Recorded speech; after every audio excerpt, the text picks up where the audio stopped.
Deus. O versículo 23 diz algo muito interessante. O versículo diz assim: tendo despedido a multidão, subiu só a um monte para orar. Ou seja, o próprio Jesus Cristo subiu a um monte sozinho para orar. Sabe o que é interessante desse contexto? É que no trecho anterior, Jesus os discípulos tinham algo sobrenatural. Tinha acontecido a primeira multiplicação dos pães. E a Bíblia fala que eram muitas pessoas, era uma multidão que presenciou aquele momento. Jesus passou um dia inteiro pregando, cuidando de pessoas. Que no final do dia Jesus deveria estar cansado, sobrecarregado, depois de ter atendido a multidão, depois de ter falado com todos eles. E talvez tinha todos os motivos para ir descansar ou dormir daquele dia tão longo.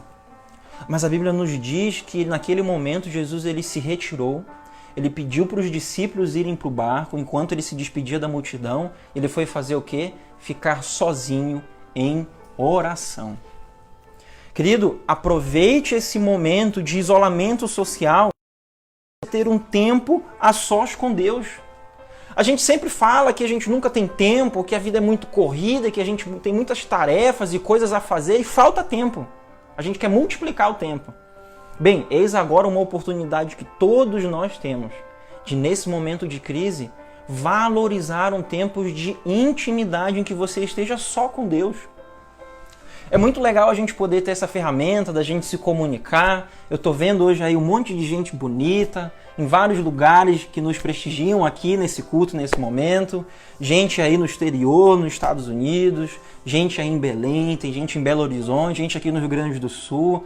A Igreja de Cristo ela é toda bonita, ela é linda. Olha que especial.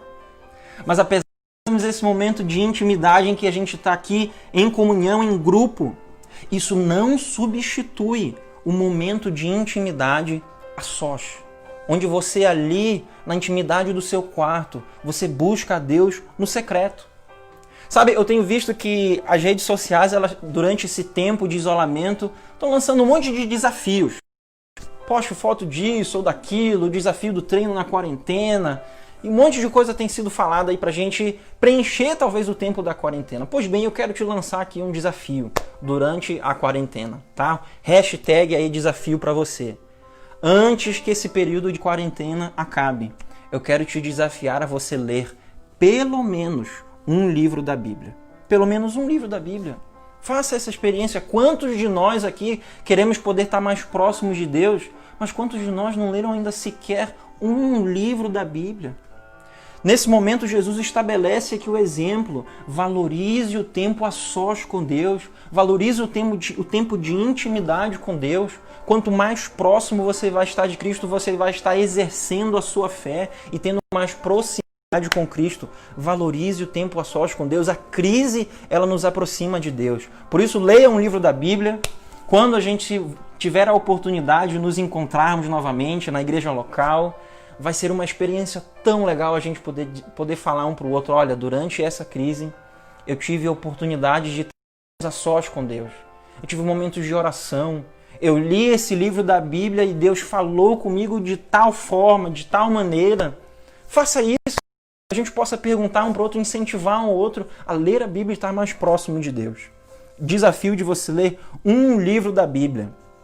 Eu lembro que quando eu ainda era um adolescente, e na época que eu estava ainda aprendendo, gostava muito de aprender inglês. E o primeiro versículo bíblico que eu aprendi em inglês foi um texto que está em Salmos, que diz assim: a tua palavra é lâmpada para os meus pés e luz para os meus caminhos. A tua palavra é lâmpada para os meus pés e luz para os meus caminhos. Veja só a importância de você conhecer a palavra de Deus. Quando você conhece a palavra de Deus, o seu relacionamento não é baseado só em emoção ou sentimentismo, mas a palavra de Deus ela é capaz de direcionar a sua vida, de direcionar as suas atitudes. Você sabe que as suas escolhas, elas geram consequências na sua vida. Tudo que você faz tem resultados. Mas e que tal se dentro das suas atitudes você colocar o direcionamento da palavra, luz para os meus caminhos? Você sabe como funciona um farol? Um farol, ele funciona como uma luz no meio da escuridão. E ele serve como direcionamento para as embarcações chegando no porto. Ele é uma luz no meio da escuridão e ele é sobre a rocha. Pois bem, aqueles que leem a palavra de Deus, eles usam a palavra de Deus como luz para os seus caminhos. E a sua vida, ela é edificada sobre a rocha, que é Jesus Cristo. Hoje em dia tem muitas pessoas que estão tristes por conta dessa crise, por conta de muitas coisas que a gente não consegue controlar. Mas o nosso relacionamento com Deus, onde você vai edificar os seus valores, a sua vida, as suas escolhas, as suas famílias, isso nós podemos escolher. Por isso, hoje a Bíblia nos fala, edifique a sua vida sobre a palavra de Deus, sobre a rocha que é Jesus Cristo. Irmão do lado, qual foi o último livro da Bíblia que você leu? Faz esse exercício comigo. Quando foi a última vez que você teve um momento de intimidade com Deus? Quando foi a última vez que você teve um momento sozinho, quarto isolado de oração, e que você leu a Bíblia? Irmão, irmã, se talvez faz muito tempo que isso não aconteceu, algo precisa ser acertado, algo precisa ser ajustado, e esse é o momento de valorizar essa oportunidade e se aproximar de Deus. Infelizmente,